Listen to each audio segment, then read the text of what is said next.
Hello, my fellow disgruntled youths. I hope that all is well.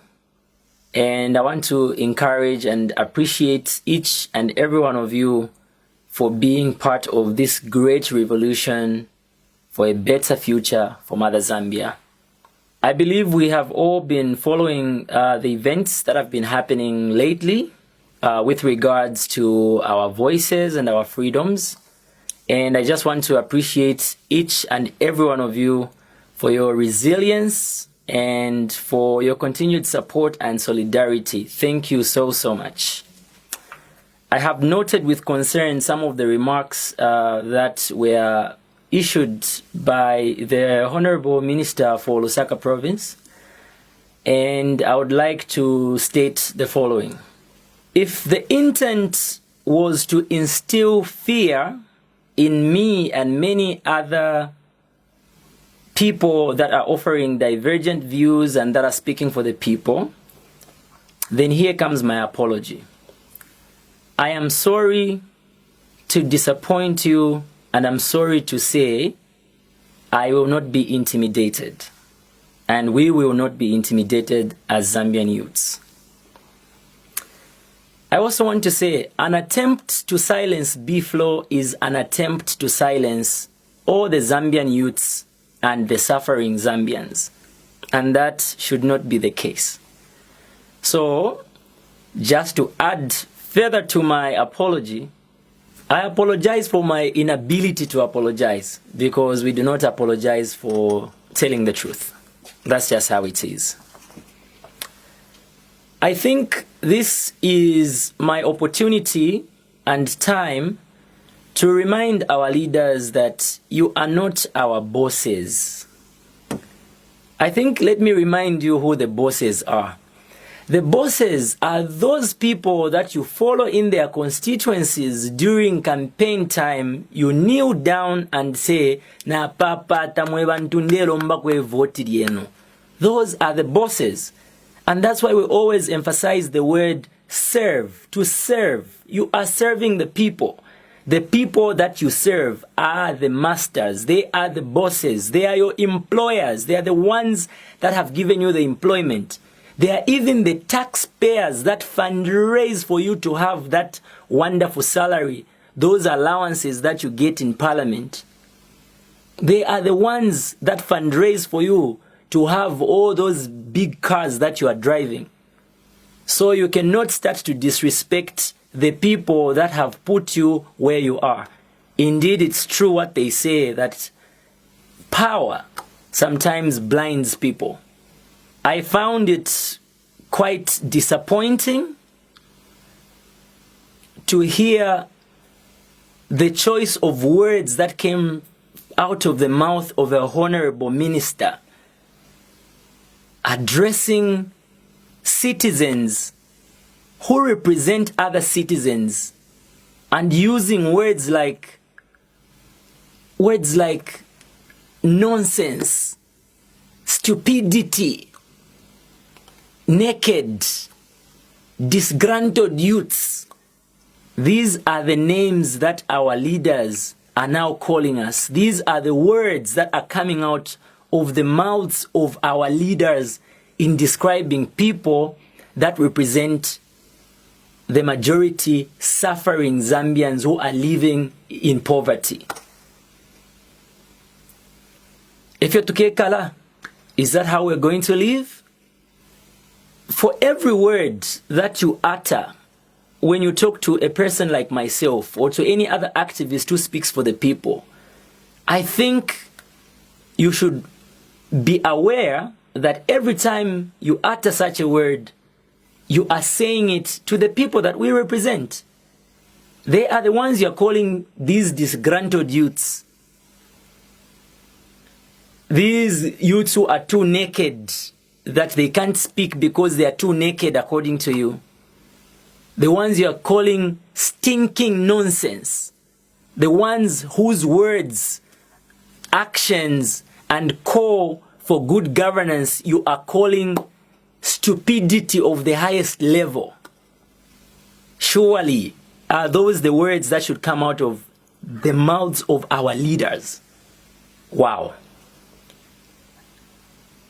And is this the true position of government? Is this what the government is saying? Because I believe that for a minister to issue a statement, it means that there was consultation, there was agreement, and especially because you are a member of cabinet. Is this the real position of government? We would like to find out. I think the Zambian youths out there are waiting and are looking forward to finding out if this is the position of government, that government considers us as disgruntled, as stinking nonsense, as stupidity, or as naked. It would be really great to hear from government and find out if that's the true position. Because it came from someone who is representing government. Now, you talk about lawlessness. Our call for good governance, our call for transparency and accountability is deemed as lawlessness. But tell me, between our call and your choice of words, your offensive words, which of the two describes or is equivalent to lawlessness? In my last video message, I did mention that I didn't care whether I was going to be viewed as opposition just for raising my concerns and airing my views, because it has become a tradition now. It has become part of our culture now to deem everybody that gives a divergent view or an alternative view as opposition. And there you go again saying these youths are just being sponsored. Well, you really want to know who's sponsoring us or what is sponsoring us? We are being sponsored by our poverty. Yes. We are being sponsored by our poverty, by the high levels of youth unemployment, by the lack of information. We are not being addressed to know what's going on with regards to certain things, the deals, the mines, the gold. Yes, we are being sponsored by the anguish that we feel about the oppression that we are getting from foreign employers who are being given an advantage over the local employees who cannot have a voice, because every time somebody tries to speak on their behalf, that person is being forced into an apology. And now we are just getting into this frenzy, this trend of just apologizing for the truth. And that's what you want all of us to just be doing now, apologizing for our truth. Wow, what a country. Man, what a time. The minister, we are angry because we are hungry. Ensala ila kalipa. Elonga ya kalipa, abantu bala kalipa. Efe chaba. Elo futi, ichi kalipa chumfu omwine. Teti mumukanya atiwe fuma mubukali. Ngamulevo kumfumia mubukali. Mfumieni munsala. Efe ondelanda ngo musepela wapa Zambia. This is the voice of the youth. This is the voice for the voiceless. This is the voice of the voiceless. Efyo chiriapa. And allow me to just say, commenting on governance issues is not a crime. It has never been a crime and it will never be a crime. If you describe it as such, then you are demeaning the educational system of Zambia, which you are currently supervising as a government. Because it is the same educational system that has taught us our social studies, our civic education, which has given us information and enlightened us on our rights and freedoms. Then today, when we see that those rights and freedoms are being stripped off, we try to speak against that. And you tell us to say we cannot comment on governance issues. We try to call for accountability and transparency because we want to know what is going on. we try to call on you to address us and tell us what is going on in the nation or how you plan to solve the problems that people are going through, and you want to tell us to say, no, you cannot comment on governance issues. You cannot do it on social media. Why not social media? Isn't this the same social media that you have used to highlight your work whenever you have been policing people around in Lusaka? So social media will only be good for you? It cannot be useful to us? No. We have to use social media. It is the platform that we have to air our views. Are you sure that if people today were to go and knock on certain doors to want to seek an audience with the leaders, they will get it? I don't think so.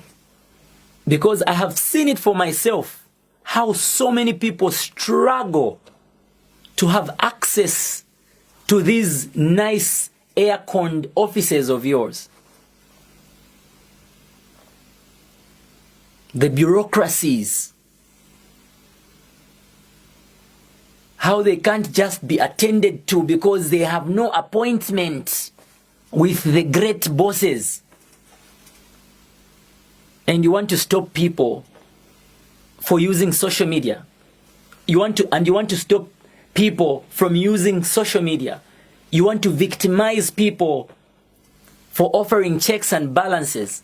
Isn't that within our constitutional and democratic rights? This is unbelievable. It is unacceptable. Honorable Minister, if you found anything wrong in the things that we have said or in the approach that we have taken, don't you think that the best thing you can do is to seek an audience with us for you to get our feedback? Or if you want to address us through a press briefing, don't you think that that's supposed to be an opportunity for you to educate us on the best approach that we can take if we want to seek an audience with you? I think that should be the way to go, as opposed to issuing threats on the lives of innocent citizens who have done nothing wrong but demanded for that which belongs to them. So to Honorable Lusambo and to our dear government, as Zambian youths, we demand an apology for calling us disgruntled, stupid, naked, lawless, stinking, etc.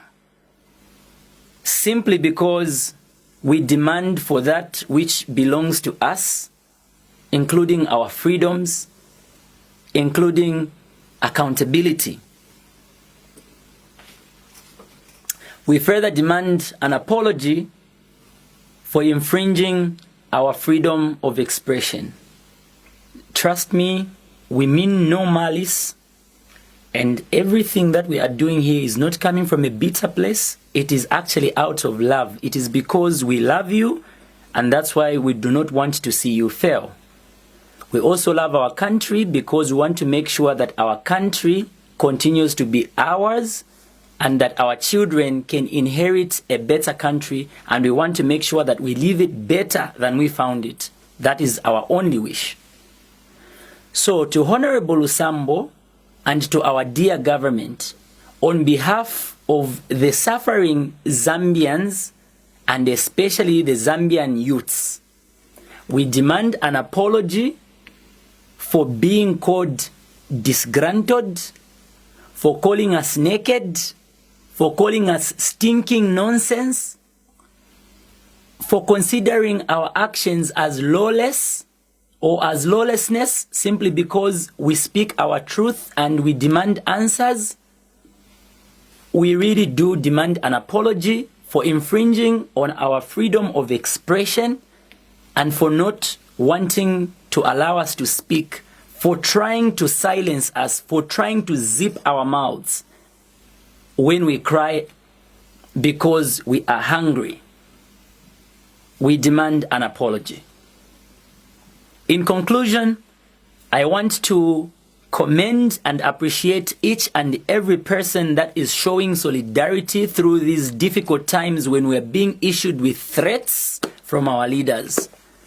I also would like to thank and appreciate every person who has joined the movement, this revolution, for good governance, for a better future for our children, for a better Zambia.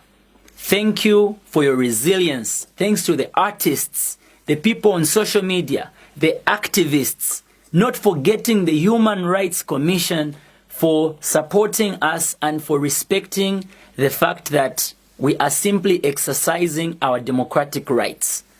And I also want to challenge the Zambia Association of Musicians to stop sleeping, to wake up when one of your own is being thrown around, is being shaken all over the place, is being threatened.